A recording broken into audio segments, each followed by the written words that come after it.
En el informe que elaboraron con Oscar Uriondo, esbozan la posibilidad, que son creo que los únicos que plantearon algo así, que yo sepa, esbozan la posibilidad de que en realidad no fue un solo objeto el que estuvo merodeando aquella noche, sino que tal vez hubiesen sido dos los objetos. Sí, ¿Qué me sí. podés comentar sobre eso? Mira, ¿por qué surge esta posibilidad? Eh, ya, ya te comenté que tratamos de ser siempre muy prudentes, muy precisos en la información que nos daban, en lo que escribíamos, en lo que difundíamos, en base a los testimonios de los pilotos, ¿no es cierto? Eh, entonces hay una circunstancia que se da, que es el testimonio que da Polanco en ese momento la observación de los el avión de los pilotos del avión de Aerolíneas Argentinas. Dicen que están observando el objeto en formación.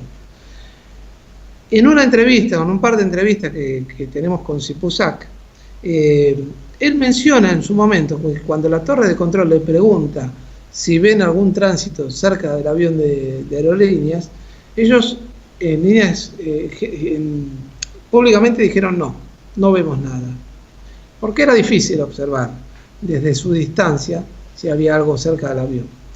De todas maneras, él nos dice, en un momento nos pareció ver una luz, eh, digamos, junto al avión, eh, y otra luz detrás del avión. Entonces, cuando vemos la secuencia de que la torre de control trata de observar, y desde el aeropuerto están observando, Daniel García desde otra ventana del aeropuerto más abajo que la torre de control, está observando una luz junto al avión, junto al ala del avión. Ellos describen, incluso hay otros testigos que es un taxista, no un taxista, la persona que se encarga de llevar a los pilotos en la combi al hotel, los que lo va a buscar, el transportista de la empresa. Él también está observando desde otra ventana de operaciones de la aerolínea, está observando lo que describe García, es decir, una luz junto al avión, muy cercana, muy intensa, que se va aproximando con el avión. Y en el momento que hace el escape el avión de aerolíneas, esa luz, describen, se abre y se empieza a alejar hacia dirección contraria a la que tomaba el avión de aerolíneas, que iba hacia el lago Nahuel Huapi. Esta luz se aleja hacia la derecha, despegándose del avión. Entonces, en ese momento también está la observación en ese momento está, digamos, la observación de la gente de la torre de control. Ellos dicen que cuando el avión pasa por la vertical, en alejamiento hacia el lago Nahuel Huapi, ellos ven ahí, en ese momento, con los binoculares, una luz detrás del avión de aerolíneas, arriba de lo que sería la cola del avión. Y esa luz se lo dice, se lo anuncia a la gente de aerolíneas y le dice, nosotros estamos viendo una luz detrás suyo.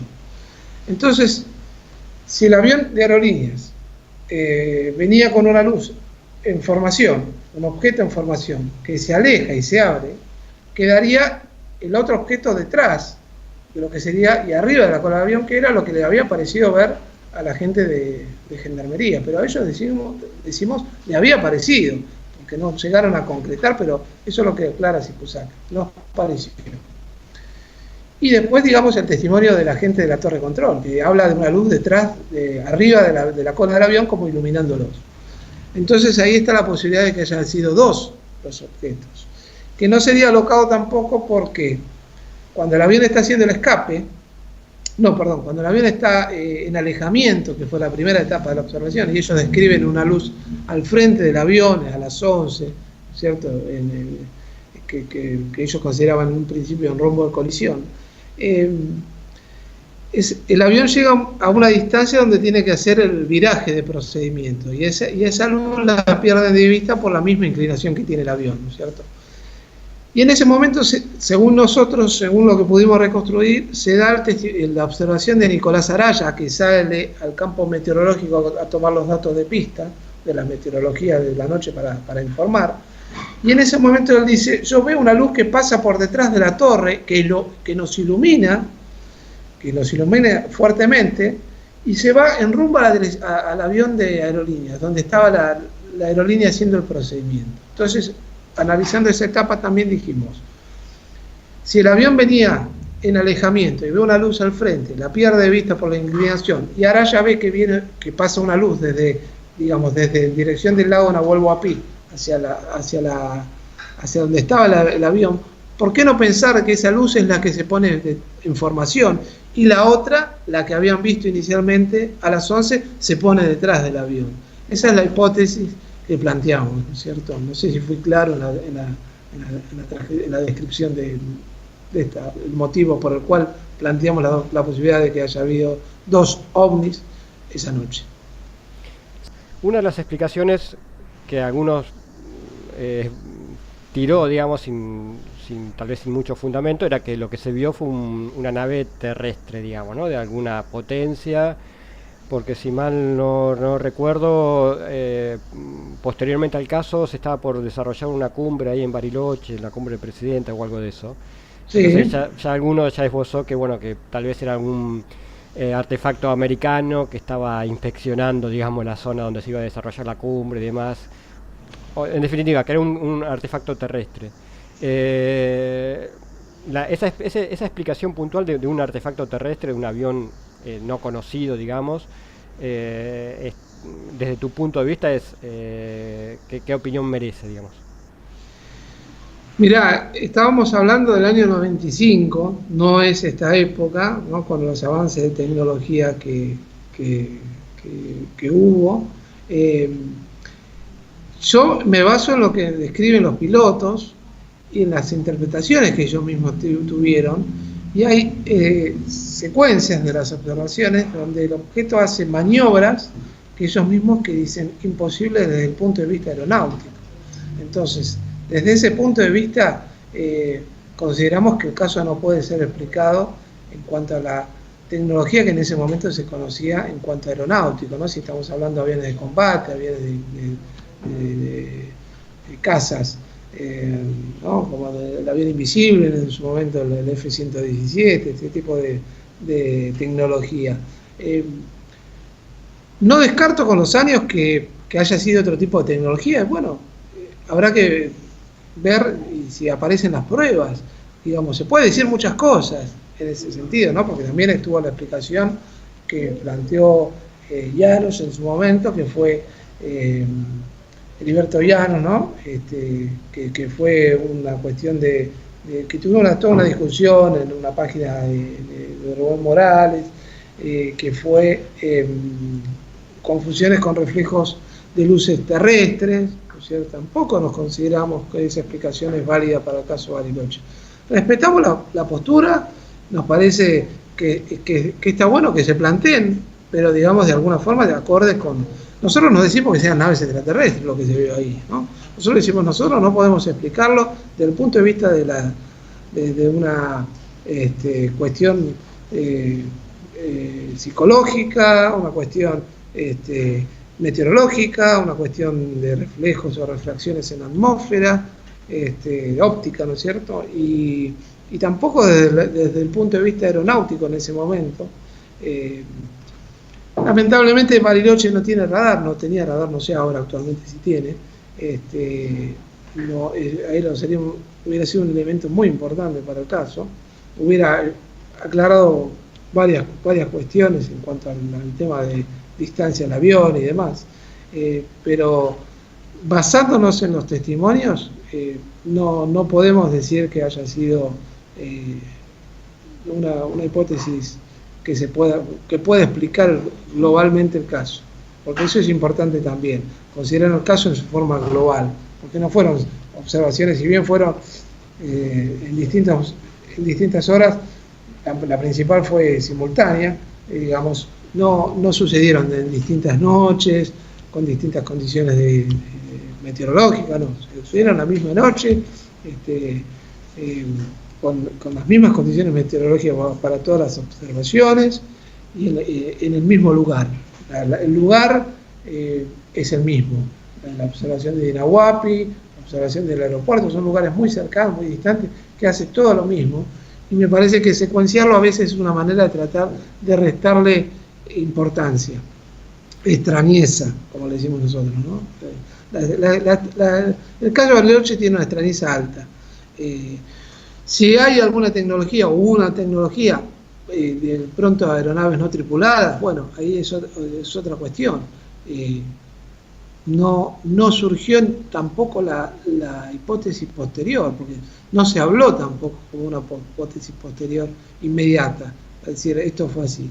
Lo que pasa es que con los años también nos vamos olvidando de las características principales del caso, le vamos restando extrañeza, y eso es lo que a veces se ocurre. Digamos, van con los años cierto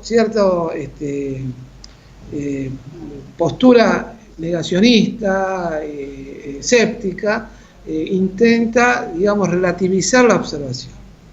Y uno, con los años se van perdiendo la visión de lo que en ese momento uno vio, el impacto que generó la observación en los testigos, la extrañeza que tuvo el caso. Con los años, claro, después se puede explicar muchas cosas, y más si se están murieron algunos de los principales testigos, lamentablemente que no tienen posibilidad de retruque. Entonces, la hipótesis de una tecnología terrestre, la evaluamos, en ese momento la descartamos. Te hago una consulta más. El caso de Bariloche, como es tan complejo, tan interesante, hay un montón de elementos para desarrollar y demás, pero me quiero detener en uno particular, y quiero ver tu reflexión al respecto. El corte de energía eléctrica que se produce en la ciudad, en opinión de ustedes, ¿tuvo o no relación con los objetos vistos?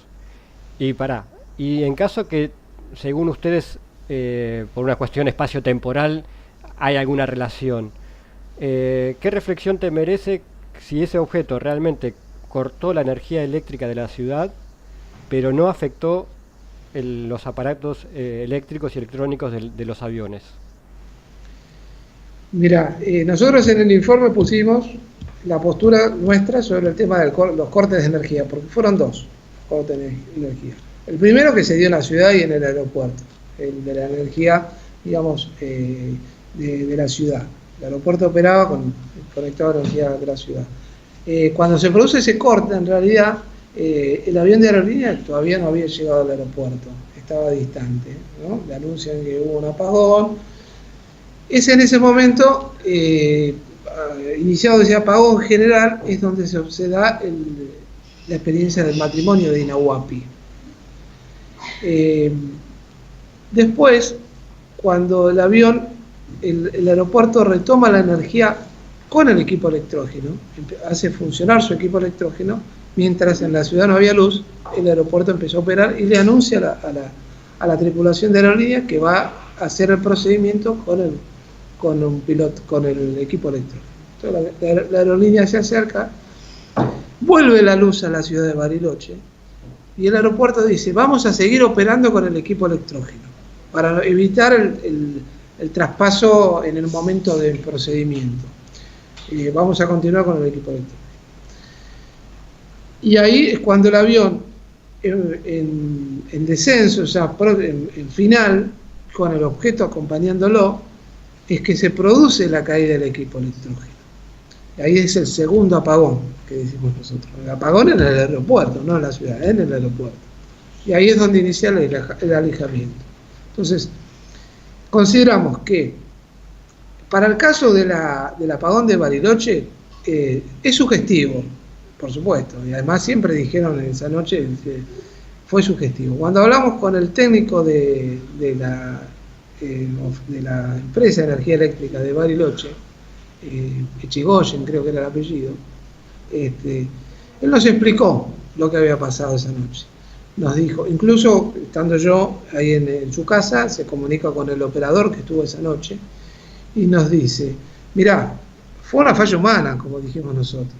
Incluso después me cagaron a pedo de la empresa por haber dicho que fue una falla humana, porque de alguna forma le atribuía las responsabilidades a la empresa, y no, de pronto me dice: hubieras dicho que era raro. digamos, sumándote para evitar las consecuencias que podía tener la empresa por esa cuestión. ¿Y la falla dónde estuvo? Y él nos explicó. Es decir, el operador del equipo electrógeno, a cierto horario, en invierno, con tanta demanda de energía, el equipo funciona de forma automática, se va regulando, digamos, no recuerdo bien ahora para explicarlo, pero voy a tratar de hacerlo más claro. Es decir, tiene como dos líneas, y va regulando y se va emparejando la demanda para que funcione el abastecimiento.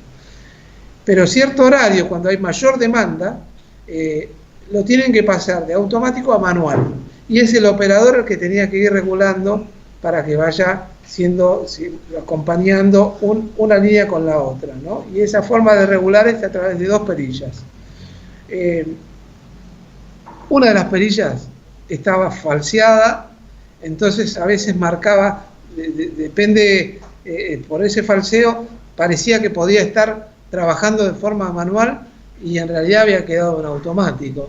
Entonces, cuando el operador lo hizo, uno puede decir, no, la verdad que es raro que suceda eso en una empresa. Bueno, pasa, ¿no? Esas cosas, esos detalles que son viables, viables y entendibles, que ocurrieran. El operador dice, cuando yo lo paso al manual, a mí me queda la duda si no dejé uno en automático, pero yo veía que la flechera me marcaba que estaba manual. Entonces cuando se cae esa línea, arrastra la otra y ahí se produce el apagón.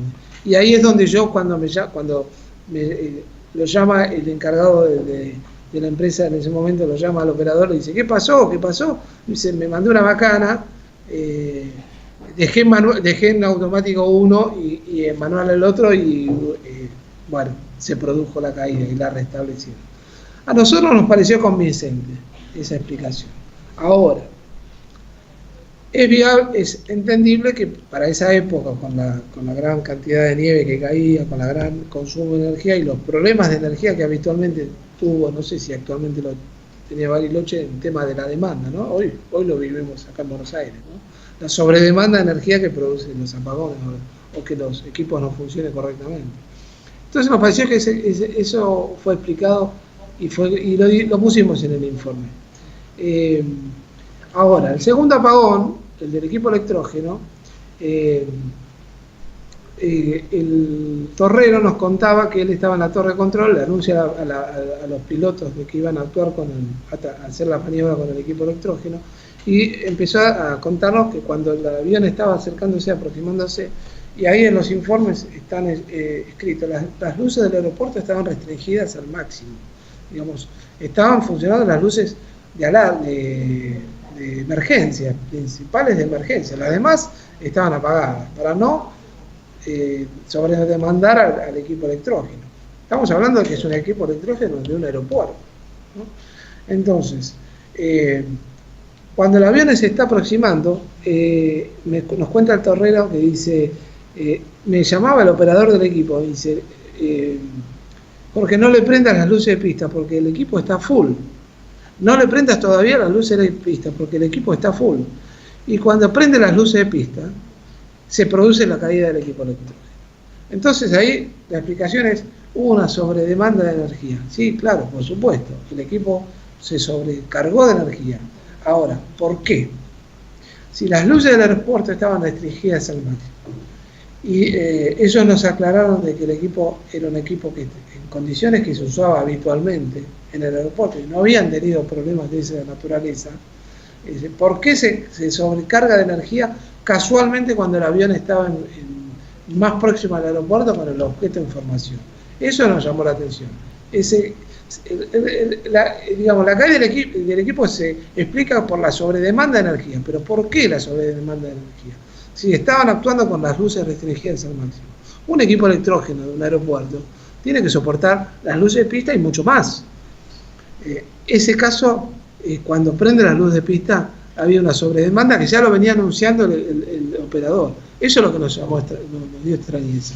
Y además nos explicaron después que cuando se cae el equipo, supuestamente se hubiera destruido, se hubiera quemado todo el equipo, y lo volvieron a hacer funcionar y anduvo. Entonces a ellos mismos les llamó la atención. Y fue la extrañeza que ellos tuvieron. Y además, simultáneamente con eso, un grupo de aparatos de la torre que empezaron a funcionar alocadamente, ¿no? Que marcaban cualquier cosa en el mismo momento, ¿no? Que el avión pasaba por la vertical con el objeto ya no en formación, pero quizás con el otro objeto detrás, que era lo que hablaba antes, ¿no? Entonces, el primer caso podemos explicarlo por la sobredemanda de energía y la falla del operador en el trabajo de regulación de la energía. Ahora, el segundo caso, no podemos explicar la sobredemanda que tuvo el equipo. Ahora, el avión de aerolíneas, aún con el objeto de información, digamos, en el momento... Le funcionó todo perfectamente. Al avión le funcionó, digamos, podemos hablar de que hubo, evaluar, digamos, lo que muchas veces han sucedido en otros casos, porque uno se va basando en las observaciones históricas, en los casos, digamos, la biología comparada, ¿no? Que llamamos, que son la selectividad, ¿no? Que pudo haber, que en ningún momento puso en riesgo al avión. Eso es otra cosa que planteaba Polanco. Digamos, él tenía tranquilidad, digamos, porque veía como que eso no ponía en riesgo el avión. Si bien las circunstancias eran riesgosas por la proximidad, porque estaba violando una de las normas del Código Aeronáutico por la proximidad que tuvo el avión, una violación de espacio aéreo y además de las normas de cercanía, ¿no? Eso le pone en riesgo. Pero ellos sentían, él sentía cierta tranquilidad de que eso no ponía en riesgo al avión. Juan Pablo, pero muchísimas gracias por tu tiempo y por todas estas aclaraciones del caso Bariloche, que bueno, a mí en lo personal me encantó hablar con vos sobre este tema, sobre este caso tan especial, digamos, ¿no? Bueno, gracias a vos, Carlos, por siempre tenerme presente para charlar. Siempre es un gusto charlar con vos. Cada tanto me pego una vuelta, si bien hoy no estoy activamente en la investigación por una cuestión de falta de tiempo y de poder viajar. Yo considero que la investigación es fundamental, viajar para tener los testimonios de primera mano, y ante esa imposibilidad me preferí dar un paso al costado y leer, observar, sí, ver los avances que hay, y cada tanto vuelvo a charlar con gente del tema y disfruto de esos momentos recordando viejas épocas, ¿no? Así que te agradezco a vos este contacto para charlar y disfrutar y recordar esas épocas y este caso en particular.